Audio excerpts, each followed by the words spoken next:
para ustaz dan ustazin, wabil khusus guru kita Bapak Ustaz Ade Kurniawan LC, orang tua kita Bapak Haji Sutarwin, Bapak Haji Udin, guru kita Bapak Ustaz Haji Muhammad Sugeng, Ketua DKM Darussalam At-Taqwa Bapak Ahmad Husain Pelu, Imam Rawatib Masjid Jami Darussalam At-Taqwa Bapak Ustaz Haji Yahya Akhinal Kiram, Bapak Ustaz Samsul Anwar, Bapak-bapak, ibu-ibu jamaah Masjid Jami Darussalam At-Taqwa, kajian subuh yang dimuliakan Allah Subhanahu wa taala. Bersyukur kepada Allah atas limpahan nikmat yang senantiasa Allah berikan kepada kita, baik nikmat iman Islam yang tak kalah penting kesehatan, sehingga alhamdulillah pada pagi hari ini kita dapat berkumpul duduk dalam satu majelis kajian subuh Masjid Jami Darussalam At-Taqwa. Mudah-mudahan langkah kaki kita menjadi catatan terbaik di sisi Allah Subhanahu wa taala. Amin ya rabbal alamin.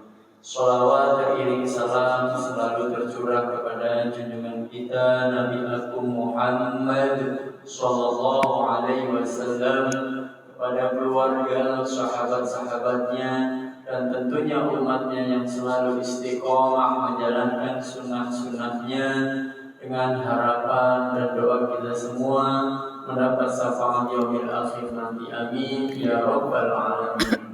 Alhamdulillah pada kesempatan hari ini kita pada pertemuan yang ketiga yang insyaallah masih fikih sirah nabawiyah yang ketiga bersama guru kita Bapak Ustaz Ade Kurniawan LC.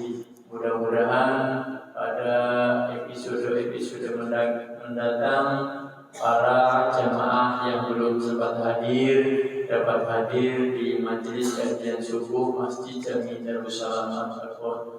Untuk mempersingkat waktu, mari sama-sama kita dengarkan kajian subuh fikih sirah nabawiyah yang insyaallah akan disampaikan guru kita Bapak Ustaz Ade Kurniawan LC. Waktu dan tempat dipersilakan.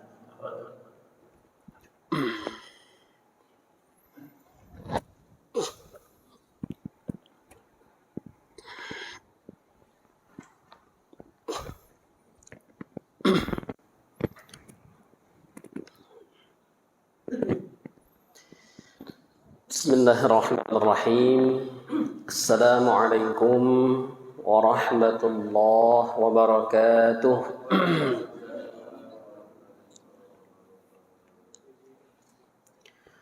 Alhamdulillahi wa kafa. Assalatu wassalamu ala nabiyyihil mustafa wa ala alihi wa sahbihi ahli sidqi wal wafa. أما بعد اللهم اشرح لنا صدورنا ويسر لنا أمورنا واحلل عقدة من ألسنتنا يفقهوا قولنا اللهم ارزقنا فهم النبيين وحفظ المرسلين وإلهام الملائكة المقربين برحمتك يا أرحم الراحمين. سبحانك لا علم لنا إلا ما علمتنا إنك أنت العليم الحكيم. Masyiral muslimin, jamaah Masjid Jami Darussalam At-Taqwa, yang mudah-mudahan senantiasa Allah berikan assalam wa taqwa, Allah berikan kedamaian, dan Allah kuatkan, Allah istiqomahkan dalam ketaatan. Puji syukur alhamdulillah kita panjatkan kehadirat Allah Ta'ala sampai detik ini, di pagi yang mulia ini, di tempat yang mulia ini, bersama orang-orang yang insya Allah dicatat sebagai orang-orang yang mulia di hadapan Allah Subhanahu wa Ta'ala.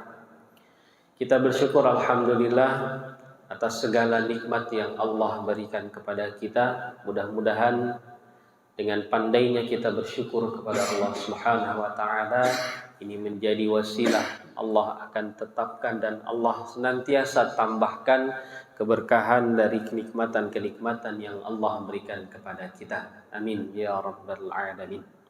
Salawat teriring salam semoga Allah senantiasa limpahkan kepada junjungan alam baginda Rasulullah Sayyidina Muhammad sallallahu alaihi wasallam beserta para keluarga, para sahabat dan seluruh pengikutnya termasuk kita di dalamnya insyaallah taala. Hadirin masyiral muslimin jamaah yang dimuliakan Allah, melanjutkan kajian kita sebelumnya insyaallah pagi hari ini kita akan bersama-sama mencoba menggali lebih dalam tentang sirah baginda Rasulullah sallallahu alaihi wasallam, perjalanan hidup sosok manusia yang paling agung yang menjadi suri tauladan bagi kita semua yang Allah sebutkan dalam Al-Qur'an sebagai uswatun hasanah, contoh suri tauladan terbaik bagi kita semua.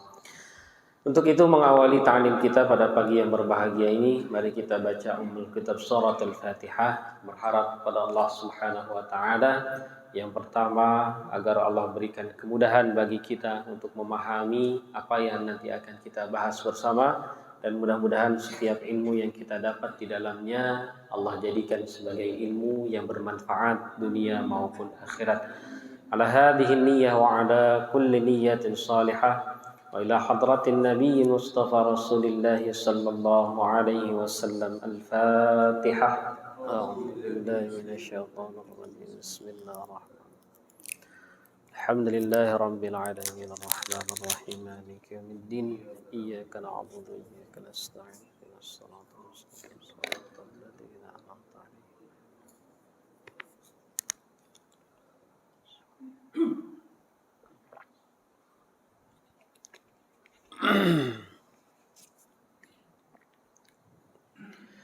Baik jemaah yang dimuliakan Allah Subhanahu wa taala, kita lanjutkan. Ada beberapa riwayat yang bercerita tentang Rasulullah sallallahu alaihi wasallam, dan mudah-mudahan apa yang nanti kita akan coba bahas dari riwayat tersebut mudah-mudahan ini bisa menjadi sesuatu yang memberikan inspirasi kepada kita semua dari tauladan yang luar biasa sempurna ini. Kemarin kita sebutkan bahwa tidak ada satu sosok pun di dunia ini yang perjalanan hidupnya itu kemudian diabadikan oleh orang-orang setelahnya. Tidak ada tokoh sebesar apapun di dunia ini selain Rasulullah sallallahu alaihi wasallam yang catatan kehidupannya kemudian terekam detail, panjang, lengkap, dan itu dilakukan oleh banyak orang, tidak ada kecuali Rasulullah sallallahu alaihi wasallam. Bahkan jika dibandingkan dengan para nabi dan rasul lain pun tidak ada agama-agama selain Islam yang kemudian membuat biografi tentang Rasulnya, tentang Nabinya sedetail apa yang dilakukan oleh umat ini kepada Rasulullah Sallallahu Alaihi Wasallam. Ya. Kalau dalam ilmu hadis itu ada yang disebut dengan ilmu al-jarh wa ta'dil namanya, Pak.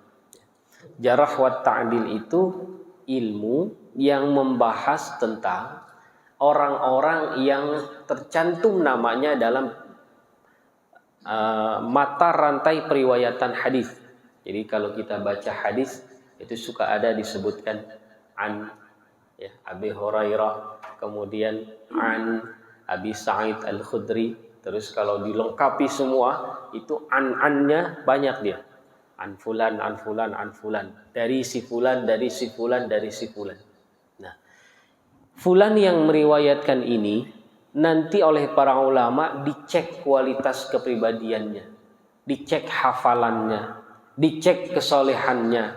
Betul tidak orang ini bisa dipercaya dalam menyampaikan berita. Kalau dia dipercaya maka nanti status hadisnya jadi status, ya, kalau bahasa kita katakanlah statusnya kuat.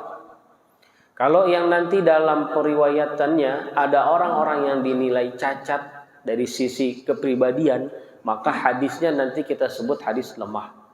Walaupun nanti ada derajat-derajatnya. Ada hadis mutawatir, ada hadis ahad dibagi lagi nanti. Ada hadis sahih, hasan, dhaif, ada yang syadz, banyak sekali pembagiannya. Nah, itu jamaah yang dimuliakan Allah. Kalau dikumpulkan orang-orang yang terlibat dalam periwayatan hadis-hadis ini, itu tidak kurang kata ulama jumlahnya dari nahwa khamsimi'ati alfi ismin. Jadi jumlahnya itu tidak kurang dari 500.000 orang. Bayangkan. 500.000 orang. Kemarin kita coba gali siapa tokoh Indonesia yang biografinya kemudian sempat tertulis dalam bentuk buku. Ya, ada yang kasih contoh Soekarno. Coba lihat berapa orang yang menuliskan tentang Soekarno. Berapa orang yang terlibat dalam periwayatan sejarah tentang kepribadian Soekarno. Rasulullah SAW itu dalam ilmu jarh wa ta'dil saja itu tercantum sekitar 500.000 orang yang menulis tentang beliau. Belum lagi kemudian nanti ulama-ulama di setiap zaman yang terus akan bermunculan, ya, buku-buku, orang-orang yang terus menggali tentang kepribadian Rasulullah SAW. Maka di sini jamaah ikhwatal iman rahimakumullah, kalau kita pertanyakan kira-kira apa yang membuat kita itu, apa yang membuat orang-orang ini kok semangat sekali menuliskan pribadi tentang Rasulullah. Kalau di masyarakat kita itu kan ada tradisi, ya, membaca sirah dari kitab Al-Barzanji. Barzanji itu isinya itu sirah. Itu isinya tentang sejarah hidup Rasulullah SAW. Itu salah satunya, salah satu karya yang pernah ada, yang kemudian masyhur di tengah masyarakat kita, yang menuliskan tentang pribadi Rasulullah SAW. Dan itu dibaca terus, ya.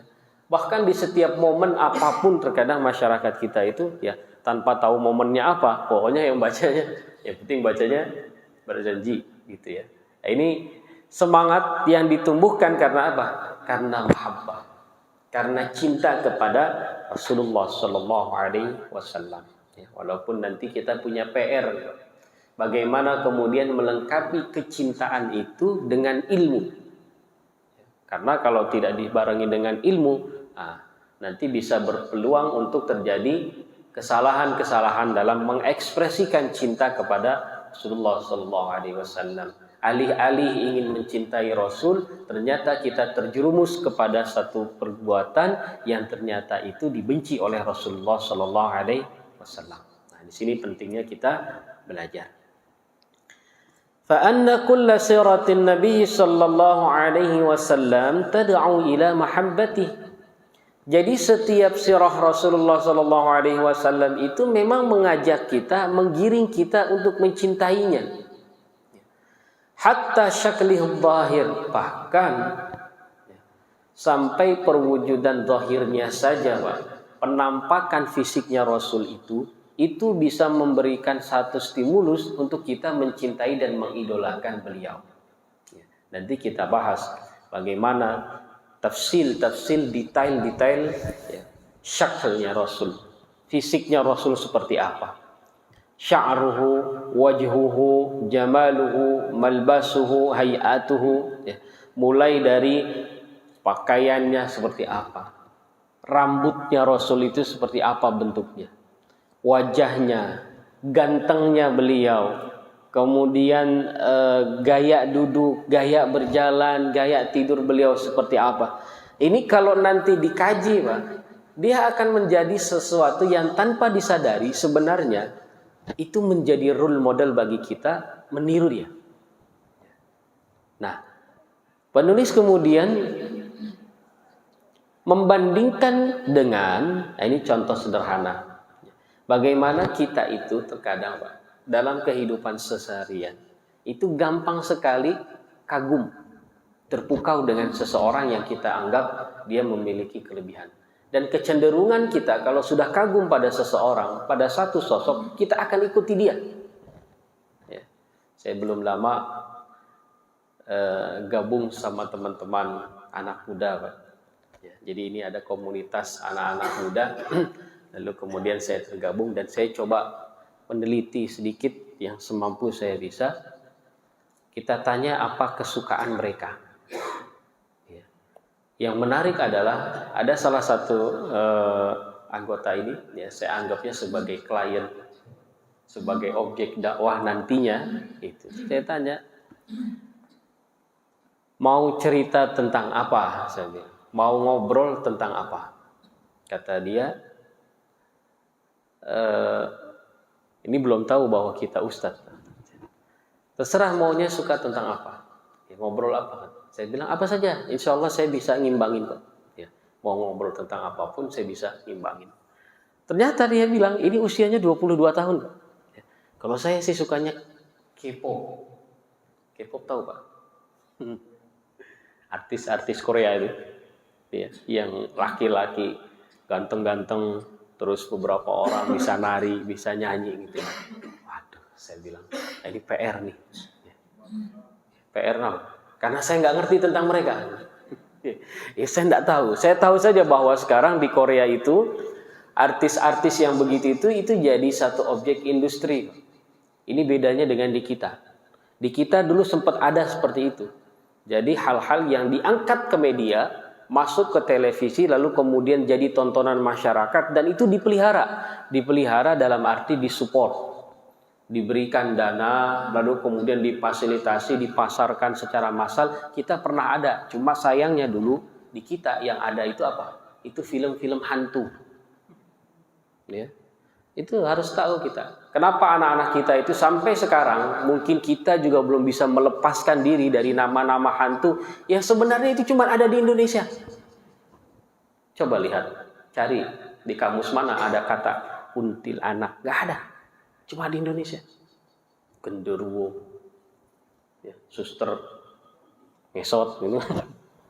Kenapa itu kemudian muncul dan semua orang hampir tahu itu? Karena itu diindustrialisasikan. Ada yang melihat ini peluang besar. Kalau ini dijadikan satu bahan industri, diproduksi secara massal, disupport, lalu kemudian akan mendulang keuntungan. Gitu. Nah, di Korea itu sekarang mereka melakukan itu pada artis-artis laki-laki yang ganteng-ganteng. Itu seleksinya ketat sekali, Pak. Jadi orang yang sudah memang dasarnya putih, ya, pada wajahnya itu ganteng, itu diseleksi. Begitu terseleksi, ya diapain? Itu dirawat oleh mereka, ya. Dibentuk, kemudian di framing, di branding, bahkan berhasil ke seluruh dunia. Ya, hampir seluruh umat di dunia entertainment itu mengenal tentang artis-artis Korea ini. Nah, termasuk anak-anak kita. Kalau mereka sudah melihat, lalu kemudian mereka kagum, apa yang terjadi? Biasanya yang paling terlihat itu, pertama, selain mereka mencari tahu, mereka gandrumin terus tuh orang-orang ini, itu akan terlihat dari gayanya ikut-ikutan, Pak. Nanti lama-lama nih, gaya rambutnya, itu mulai ikut-ikutan. Pakaiannya, ya kalau dulu zaman Bapak mungkin, saya ingat dulu waktu sekolah, Pak. Itu kami pernah pakai celana zaman saya dulu awal-awal SMP itu musim celana yang dari atasnya gede ke bawah, bukan ke bawah itu ini Pak, kayak pensil gitu. Habis masa trennya, karena ini kebiasaan. Tren itu kalau nanti sudah bosen dia akan balik lagi ke yang dulu gitu. Jadi setelah habis masa tenarnya celana pensil itu sempat kami itu pakai celana yang ke bawahnya itu kombrang lagi, cutbray. Ya. Begitu kita pakai, ternyata kata guru-guru kami dulu ya di pesantren, itu mah celana zaman saya dulu katanya gitu. Ya.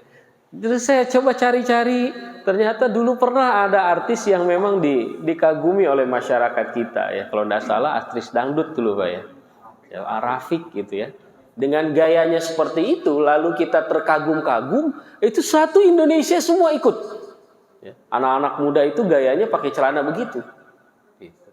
Nah, sekarang yang menjadi masalah dan PR kita adalah, sudahkah anak-anak kita keluarga kita mengenal bahwa sebenarnya ada loh satu sosok yang lebih patut kita jadikan sebagai panutan, yang lebih patut kita jadikan sebagai idola. Dan trennya ini tidak akan usang termakan oleh waktu, tidak akan kita bosan. Mungkin kita sudah melakukan itu, Pak, tapi kita tidak sadar bahwa ini adalah satu ajaran yang istimewa. Misal, kita ajarkan anak-anak kita kalau makan pakai tangan apa? Kanan. Nggak boleh berdiri. Tidak bagus makan sambil berdiri. Itu sebenarnya ajaran Rasulullah SAW, tetapi terkadang kita tidak sadar bahwa ini sebenarnya ajaran yang lebih baik kita sebut bahwa ini loh contoh dari Rasulullah. Ya. Jadi kalau ada hal-hal baik yang itu berasal dari Rasul, sebut saja, Pak. Ya. Ini Nabi Muhammad itu tidak suka begini loh, nak. Ya. Kalau anak kita nanya, Bi, kenapa sih kita nggak boleh begini? Ayah, kenapa sih kita tidak boleh begini? Ya, itu tidak dianjurkan oleh Nabi. Nah. Nanti kalau terus diulang Nabi, ya, nanti Rasulullah akan terpatri dalam benaknya bahwa selama ini segala tindak tanduk saya itu selalu diarahkan mengikuti Rasul, mencontoh Rasul. Gitu. Makanya kemarin saya bilang, andai kata ada satu kekuatan yang bisa memproduksi ini secara massal, ya, minimal setidaknya di bulan Maulid, ya, syukur-syukur sepanjang bulan. Atau paling tidak ya, satu hari saja ketika 12 Rabiul Awal itu seluruh stasiun televisi yang ada di kita, khususnya mereka yang punya acara gosip, itu ngegosipin tentang Rasulullah SAW. Syukur-syukur bisa dibuat satu film yang menggali tentang akhlak Rasulullah SAW. Ini perlu dakwah, Pak. Ini medan dakwah. Bagaimana kita masuk kepada dunia penyiaran misalkan. Kita masuk ke dunia entertain, lalu kemudian tercipta produk-produk yang menampilkan pribadi-pribadi Rasulullah SAW. Nah, langkah dari keinginan-keinginan besar ini akan dimulai yang paling mendasar sekali bagaimana kemudian kita membaca tentang sejarah Rasulullah SAW. Tidak mungkin terbesit satu ide untuk menampilkan beliau, untuk kemudian membuat satu film apa bentuknya, apapun bentuknya. Kalau kita tidak tahu, karena kita tidak pernah membaca tentang Rasulullah SAW. Maka sekali lagi saya tegaskan, kajian kita ini insya Allah kita akan terus membaca tentang kepribadian Rasulullah SAW agar bertambah maklumat dalam pemikiran kita tentang bagaimana hebatnya Rasulullah sallallahu alaihi wasallam. Taib jamaah ikhwatal iman rahimakumullah. Ada satu hikmah yang mungkin kita tidak sadari. Bagaimana Allah Subhanahu wa taala kemudian mengangkat sirah Rasulullah sallallahu alaihi wasallam itu dalam bentuk min ghairi takalluf wala ta'assub wala su'ubah. Jadi sosok Rasulullah itu diangkat sebagai suri tauladan. Ini lagi-lagi yang membedakan beliau dengan orang lain, Pak. Yang pertama, apa yang dilakukan Rasul itu bukan sesuatu yang dibuat-buat. Itu alami. Makanya nanti setelah takalluf ada yang disebut dengan ta'assuf dan su'ubah. Artinya kepribadian Rasulullah itu tidak dibuat-buat dan tidak sulit untuk diikuti. Coba perhatikan ya.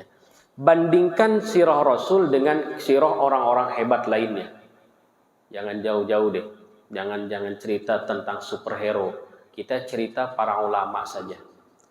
Itu kalau ada guru-guru kita, Pak, cerita tentang kehebatan seorang ulama. Nanti kita yang dengar itu biasanya begitu ya. Kita mah nggak bisa ngikutin dia. Pernah dengar cerita Imam Syafi'i betapa hebat dan dekatnya beliau dengan Al-Quran. Satu Ramadan itu bisa khatam sampai 60 kali.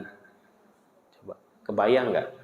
Pertama kita dengar Imam Syafi'i satu Ramadan 60 kali khatam. Yang pertama kali terbesit dalam benak kita apa? hebat ya, gitu kan. Tapi pas kita mau ngikutin, kira-kira apa pemikiran kita? Oh iya Ustadz, kita bisa. Kayaknya nggak realistis. Masa 60 kali dalam satu Ramadan? Berarti kan sehari berapa kali? 2 kali khatam. Kita sebulan aja belum tentu dapat 2 kali. Ya, ini satu hari 2 kali. Jadi sirah yang muncul tentang orang-orang hebat selain Rasul, sekali lagi, itu kebanyakan mengambil satu sudut pandang yang membuat objek ini hebat, tapi dalam benak kita itu merasa ini sesuatu yang hebat yang bisa dilakukan oleh mereka saja. Kalau kita makanya nggak bisa deh Ustaz. Apalagi contohnya, ada ulama yang gila banget baca buku, gila banget belajar. Sampai kalau misalkan itu pengen buang air besar beliau ini, itu beliau minta muridnya atau asisten atau pembantunya untuk berdiri di depan, kalau kita sekarang toilet. Ngapain? Tolong bacain buku dengan suara yang kencang. Supaya apa? Ketika dia berada di dalam kamar mandi, kan tidak bisa dia baca buku. Nggak boleh adabnya dalam kamar mandi kemudian membaca apalagi buku-buku agama. Ya. Maka untuk menjaga adab, tapi supaya tidak ada waktu yang sia-sia. Gitu. Kita kalau di kamar mandi berapa lama, Pak? Katakanlah 10 menit. Satu hari berapa kali? Minimalnya kan 2 kali lah. Ya. Minim-minimnya banget itu 1 kali. Kalau dikali 1 bulan, berarti berapa? 10 dikali 30. 300 menit. 300 menit itu kalau dibagi 60, 5 jam. Bayangkan, kalau kita mengkhususkan diri 5 jam, full kita baca buku. Kira-kira berapa ratus halaman yang bisa kita dapatkan. Nah, ini para ulama kita itu dulu begitu belajarnya. Jadi saking tidak mau ada waktu yang berlalu terbuang sia-sia, sampai kalau ke toilet aja itu pengen belajar gitu. Gimana caranya? Minta orang lain suruh bacain buku dengan suara yang kenceng. Jadi di dalam kamar mandi, ya, sambil memenuhi hajatnya, mereka mendengar ada orang baca, ilmunya terus bertambah. Coba kira-kira kalau kita ya begitu mendengar, hebat kan? Tapi coba mau praktekin, mungkin nggak kira-kira? Mau kamar mandi yang dicari bukunya dulu, ya. Kebelet nih mah, ya. Aduh, bukunya mana buku itu? Kalau kita kan mau kamar mandi, udutnya mana gitu kan?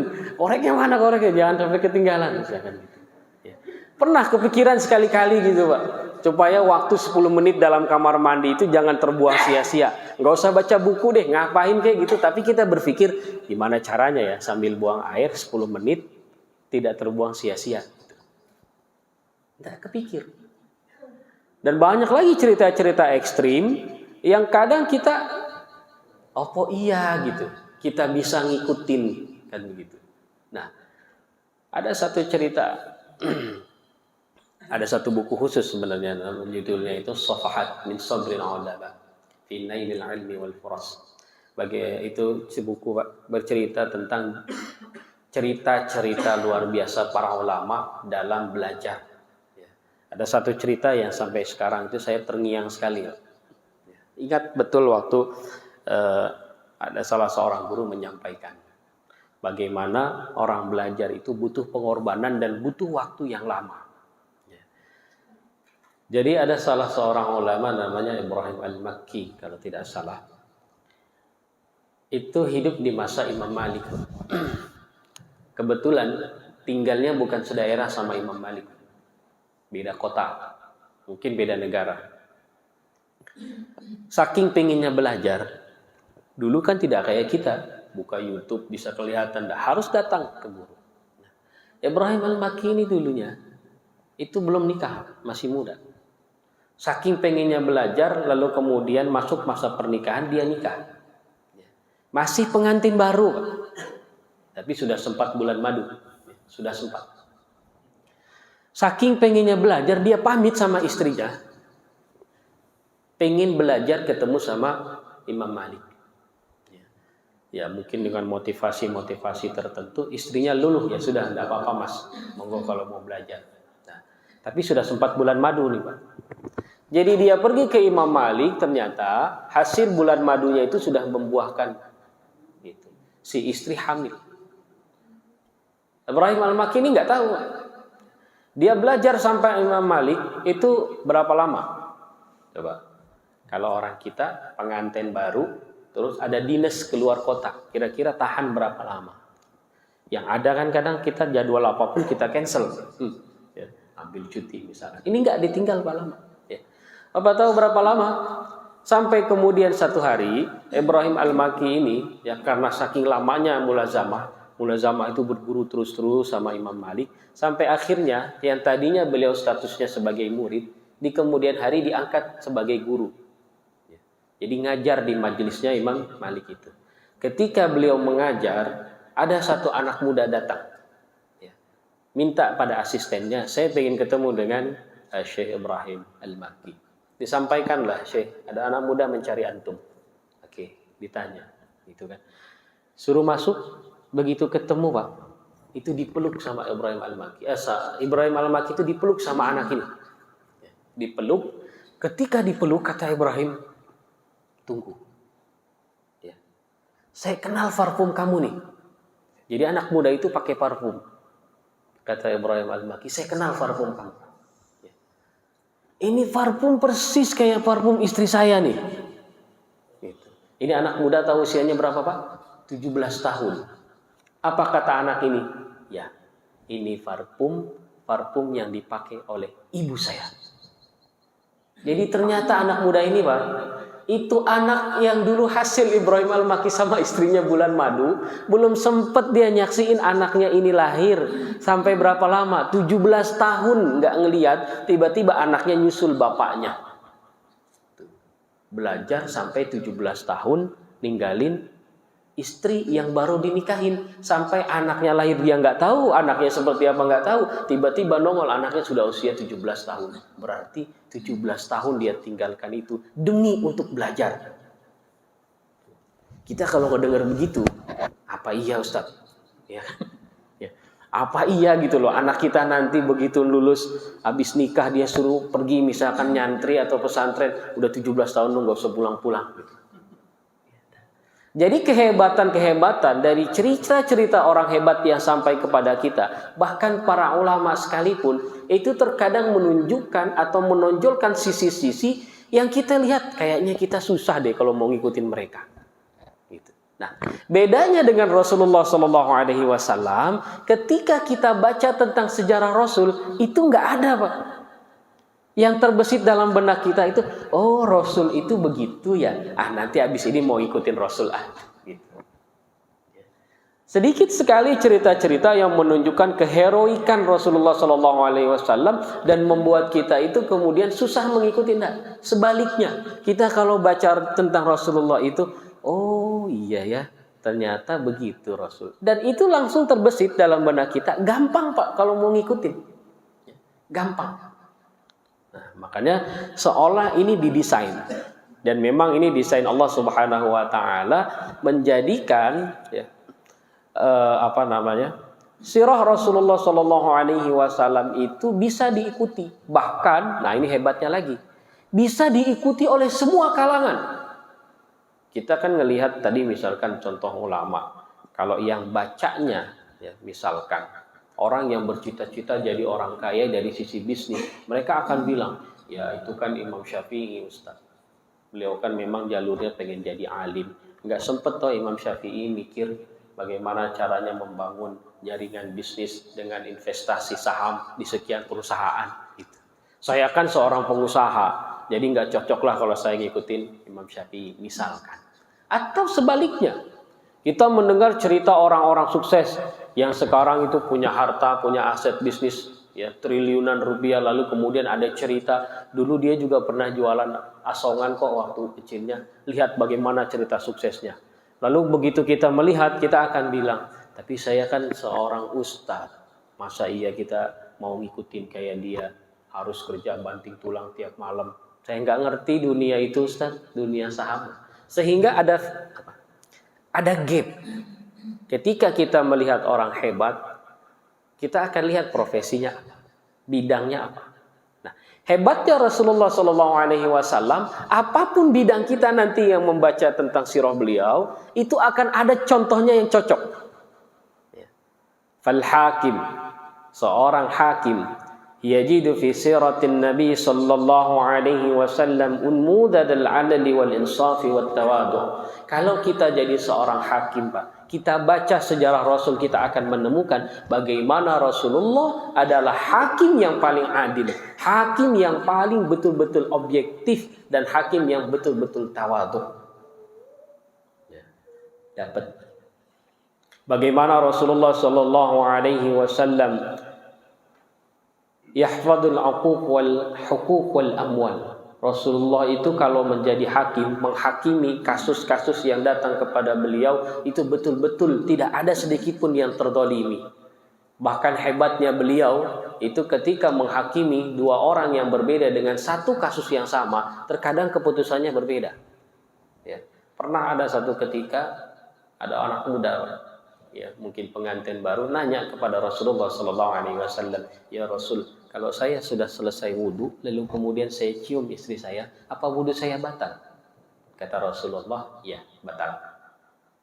Datang lagi, ya, dengan pertanyaan yang sama, tapi ini yang nanya balita, ya, bayi 50 tahun.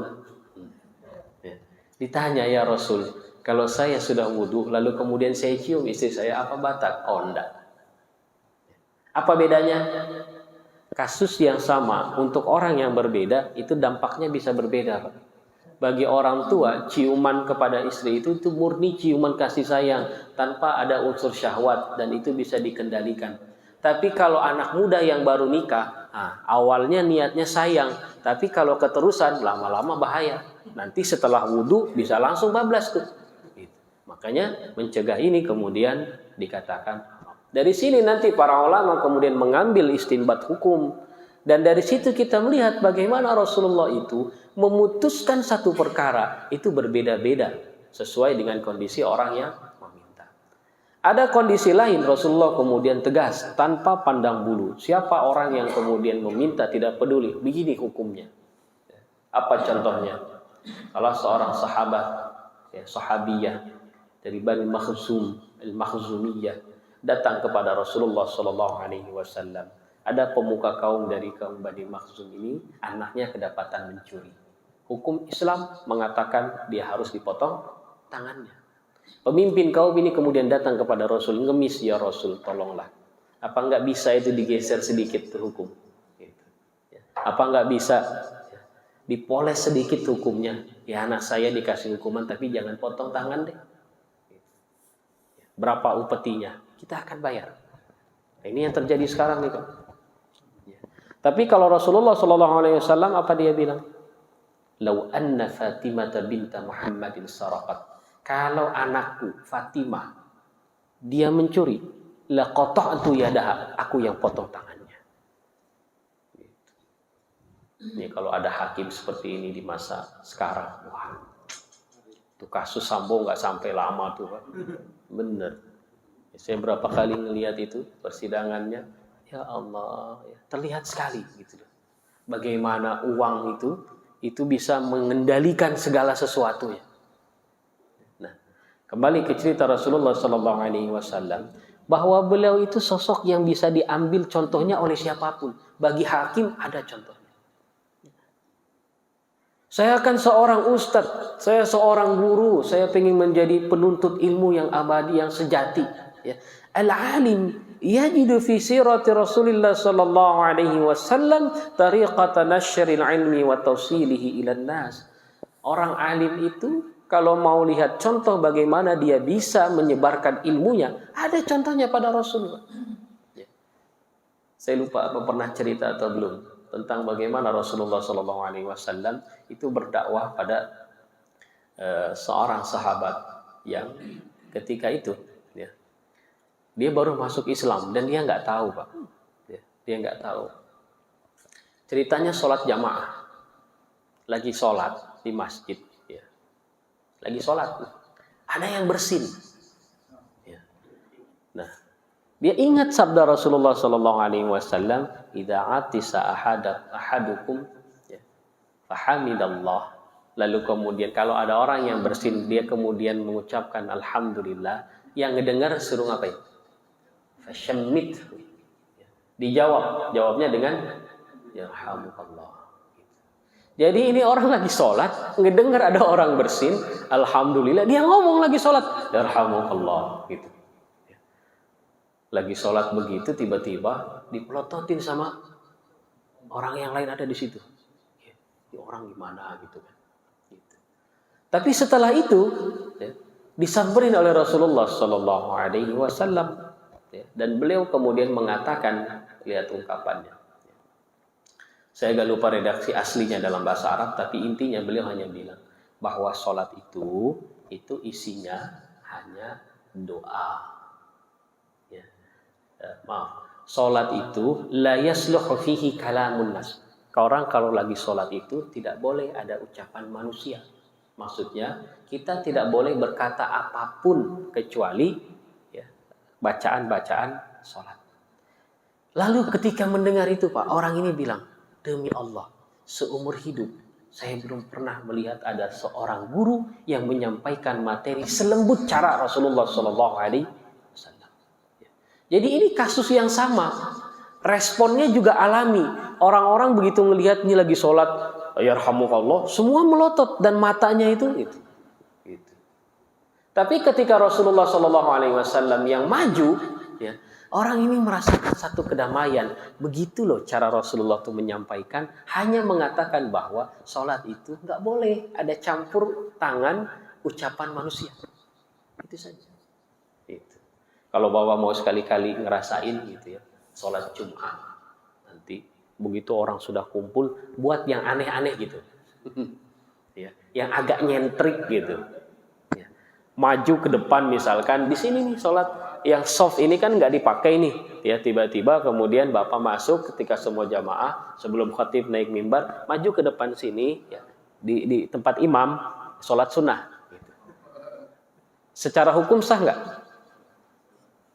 Sebelum khatib naik mimbar, jamaah sudah kumpul, Bapak ke depan ke sejadah imam sholat sunnah tahiyatul masjid, boleh nggak? Boleh kan? Nanti begitu sholat coba lirik di belakang, lihat mata-mata orang. Ini cara pengajaran, Pak. Orang kalau dipelototi seperti itu langsung dalam hati, oh apa salah saya? Dan ini posisi sahabat tadi benar-benar nggak tahu. Dia taunya kalau ada orang bersin, lalu dia bertahmid, ya dijawab yarhamukallah. Apa yang salah? Tapi cara para sahabat memberikan respon itu sangat berbeda dengan bagaimana Rasulullah mengajarkan. Jadi orang yang alim ada contohnya. Ad-da'iyah, apalagi seorang dai. Ya. Wah, ini banyak sekali contoh bagaimana Rasulullah Sallallahu Alaihi Wasallam mencontohkan kaifiyatus sabri ala ma yulaki, bagaimana Rasulullah bersabar terkait orang yang ditemukan di tengah jalan. Ya, yang paling masyhur mungkin kita pernah dengar ketika Sayyidina Abu Bakar, ya, sepeninggal Rasulullah Sallallahu Alaihi Wasallam, beliau datang ke Aisyah. Ya Aisyah, kata Abu Bakar, kamu itu kan anakku. Di sisi lain kamu juga istri Rasulullah. Kamu tahu tentang aku dan kamu juga tahu tentang Rasul. Coba kira-kira amalan apa yang dilakukan oleh Rasulullah Sallallahu Alaihi Wasallam lalu bapakmu ini belum sempat ngerjain? Aisyah ketika itu mikir, Pak, apa ya? Hampir semua yang dilakukan oleh Rasulullah itu bapak udah lakuin semua. Coba dipikir-pikir lagi. Adakah amalan Rasulullah Sallallahu Alaihi Wasallam yang beliau lakukan lalu aku belum sempat lakukan? Ya. Berulang kali Abu Bakar bertanya seperti itu sampai akhirnya Aisyah teringat, Pak. Oh iya, ya. Itu di pinggir jalan di sana tuh, ya, di tengah-tengah kota Madinah itu ada satu pengemis. Rasulullah itu biasanya punya kebiasaan setiap hari beliau itu datang ke pengemis itu lalu kemudian kasih makan, disuapin pengemis itu. Pengemis ini buta, Pak. Pengemis ini buta dan dia tidak pernah melihat Rasulullah SAW secara langsung. Yang dia tahu adalah bahwa ada nabi baru, ada orang mengaku nabi, lalu kemudian banyak orang mengatakan orang ini gila. Jadi dia buta, bayangkan ini pengemis buta di pinggir jalan teriak-teriak mencaci Nabi Muhammad. Kalau ada orang yang datang ngasih santunan, dia bilang tuh ada nabi baru tuh orang gila tuh, masa dia ngaku nabi gitu. Sampai kalau Rasulullah SAW itu datang Pak ngasih makan, dia cerita di depan Nabi Muhammad, di sono itu katanya ada nabi baru, namanya itu Muhammad, itu orang gila di depan Rasulullah. Jadi, kalau kita yang jadi nabi kira-kira kita mau ngasih makan nih sama dia, terus dia cerita tentang kita, tentang keburukan kita. Gitu. Ya. Dan ini dilakukan oleh Rasulullah SAW dalam waktu yang lama, terus kontinu setiap hari. Sampai ketika kemudian Sayyidina Abu Bakar datang, ya, ditunjukkan kepada pengemis itu, lalu Sayyidina Abu Bakar datang. Dilakukan hal yang sama, dibawa makanan. Ya, kalau orang Arab itu kan makanannya kayak roti, Pak. Roti yang disobek-sobek itu. Ya. Begitu datang ke pengemis itu, ya, dikasih makanan, lalu kemudian disuap. Ya. Begitu disuap sama pengemis itu dilepeh, dibuang. Apa kata pengemis itu? Kamu bukan orang yang biasa menyuapi aku. Loh, emang bagaimana yang biasa kata Abu Bakar? Ini nggak cerita, kan nggak tahu wajahnya karena buta. Emang biasanya bagaimana? Orang yang biasa nyuapinku itu dia tahu kalau saya itu sudah tua, giginya sudah tidak kuat. Ini roti sama beliau itu dihancurin dulu, Pak. Dihancurin sampai lembut, entah dikunyah atau dihancurin pakai tangan, baru kemudian disuap. Nah, Sayyidina Abu Bakar itu salah, dia nggak tahu itu, disobek langsung disuapin. Gitu. Kemana orang yang biasa nyuapin aku? Kata si buta ini. Ya, ceritalah Abu Bakar bahwa orang yang selama ini nyuapin kamu baru saja kemarin meninggal dunia. Ya. Memangnya siapa dia? Diceritakan oleh Sayyidina Abu Bakar. Dan Sayyidina Abu Bakar nggak tahu bahwa orang buta ini selama disuapin kerjanya itu adalah mencaci maki Rasulullah. Diceritakan, apa Anda tidak tahu yang meninggal itu adalah Muhammad Rasulullah SAW, Nabi utusan Allah. Diceritakan bla bla bla bla. Akhirnya si pengemis ini nangis. Ya. Dia nangis kenapa? Karena selama ini yang nyuapin itu, ya, orang yang selama ini dia caci maki sebagai nabi baru, sebagai orang gila, ternyata itu adalah orang yang paling lembut yang pernah dia temui, yang setiap harinya menyuapi Rasulullah SAW. Akhirnya masuk Islam. Ya. Ada orang yang setiap hari kerjaannya nungguin Rasulullah, nungguin Rasul. Ya. Kalau Rasulullah itu jadwal tetap, pengen ke Masjidil Haram, pengen sholat, ya, itu ditunggu di tepi jalan, di pinggir jalan itu ditunggu sama orang ini, dia ditimpukin. Coba, misalkan Bapak punya rumah di ujung gang, ya, pengen ke masjid setiap hari, ada orang yang nunggu di pinggir jalan, itu nimpukin kita. Kira-kira apa yang kita lakukan? Ya. Sekali timpuk, ya mungkin ini orang nggak sadar gitu. 2 kali nimpuk, kayaknya niat banget nih. 3 kali nimpuk, siap-siap nih, besok bawa parang nimpuk lagi, nah, sahabat itu. Rasulullah tuh nggak begitu, Pak. Ya. Ditimpuk tuh beliau sabar, sampai kemudian satu ketika yang nimpuknya sakit, beliau nanya, ini mana orang yang biasa nimpukin saya? Dapat kabar katanya dia sakit, dijenguk Pak sama Rasulullah SAW. Gimana nggak luluh tuh hati? Dalam satu riwayat ada pernah Rasulullah itu didatangi oleh seorang perempuan, ternyata dia gila. Datang ke Rasulullah SAW dengan gaya minta nasihat. Lalu kemudian dia menunjukkan dan Rasulullah tahu bahwa perempuan ini gila. Apa kata Rasulullah? Ditanya sama Rasulullah. Fi ayyi sikakin syi'ti. Jalan mana yang mau kamu tempuh? Maksudnya Rasulullah itu pingin sabar ngadepin si orang gila ini. Kamu mau jalan kemana? Lalu kemudian ditunjukin si perempuan ini ngajak Rasulullah jalan, Pak, keliling kota Madinah karena kegilaannya, dan itu diikuti oleh Rasulullah SAW. Ya. Jadi sebagai seorang dai, ya, saya pernah katakan kita ini nggak ada apa-apanya, Pak, dibandingkan Rasulullah SAW. Ya. Apalagi di zaman sekarang. Profesi dai itu kemudian menjadi satu profesi ajang. Orang-orang sebagian, ya, kemudian mencari keuntungan materi dari situ. Tidak ada apa-apanya dibandingkan Rasulullah SAW. Jadi sebagai seorang hakim kita punya contoh dari Rasul. Sebagai seorang alim kita punya contoh dari Rasul. Wal ab, bahkan sebagai seorang bapak. Kita punya contoh dari Rasulullah sallallahu alaihi wasallam, kaifiyatut ta'amuli ma'al aulad. Bagaimana kemudian kita bergaul dengan anak-anak kita.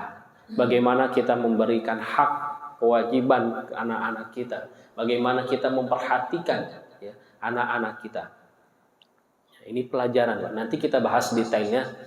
Apa saja yang bisa kita ambil dari sosok Rasulullah sebagai seorang ayah. Wazzauj. Kalau kita punya istri, kita sebagai seorang suami, yajidu fi siratihi sallallahu alaihi wasallam kaifiyat at-ta'amuli ma'a zaujah. Bagaimana kemudian kita bisa mengambil contoh Rasulullah sallallahu alaihi wasallam menggauli istrinya. Kemarin sempat kita bahas ya, bagaimana romantisnya Rasulullah sallallahu alaihi wasallam dengan Aisyah. Bagaimana pekanya Rasulullah sallallahu alaihi wasallam dan sabarnya Rasulullah menghadapi istri-istrinya.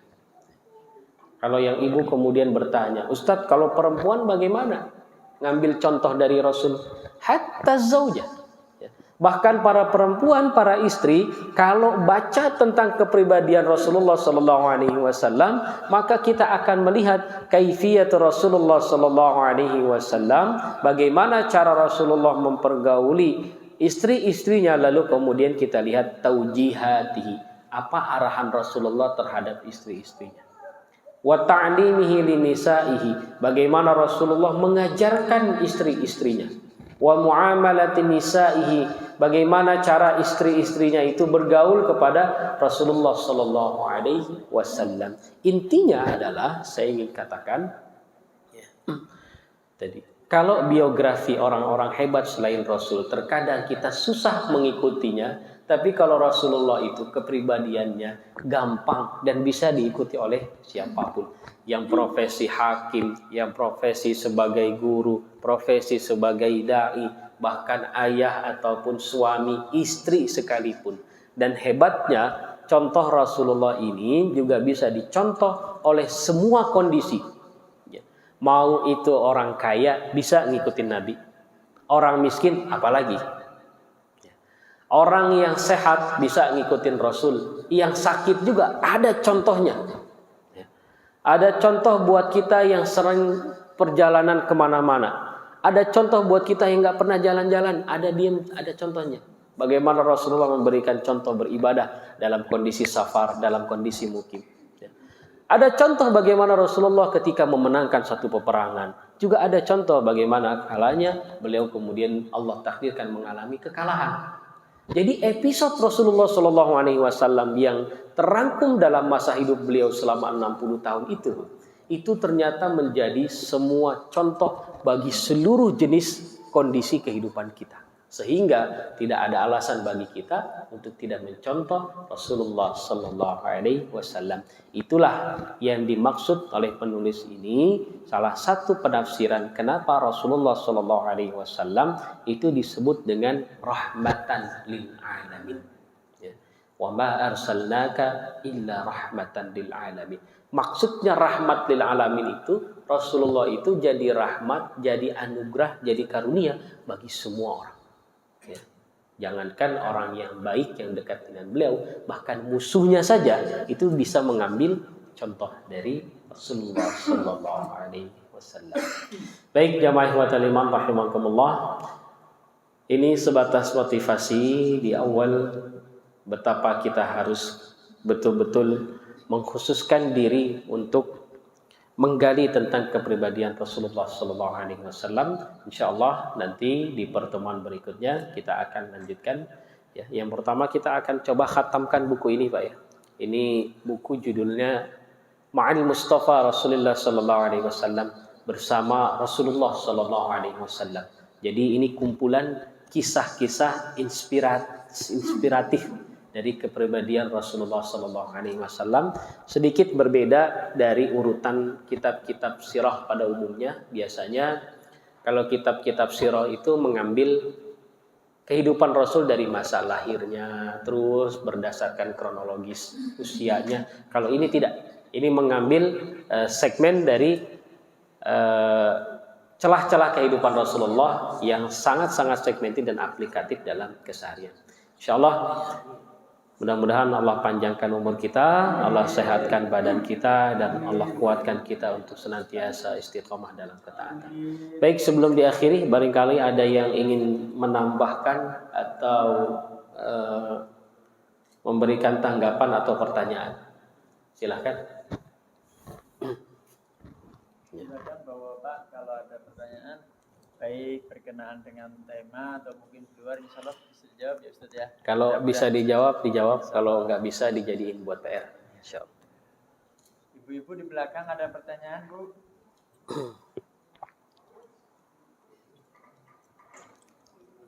Tidak ada ya? Baik. Ya tidak ada, berarti kita cukupkan. Insya Allah.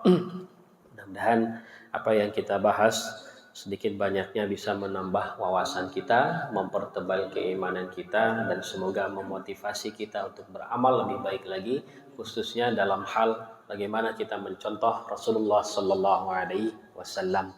Hadanallahu wa iyyakum ajma'in. Aqulu qawli hadza astaghfirullah li wa lakum. Kurang lebihnya saya mohon maaf. Billahi taufiq wal hidayah. Assalamualaikum warahmatullahi wabarakatuh. Assalamualaikum warahmatullahi wabarakatuh. Demikian kajian subuh pada kesempatan hari ini, insya Allah 2 pekan ke depan.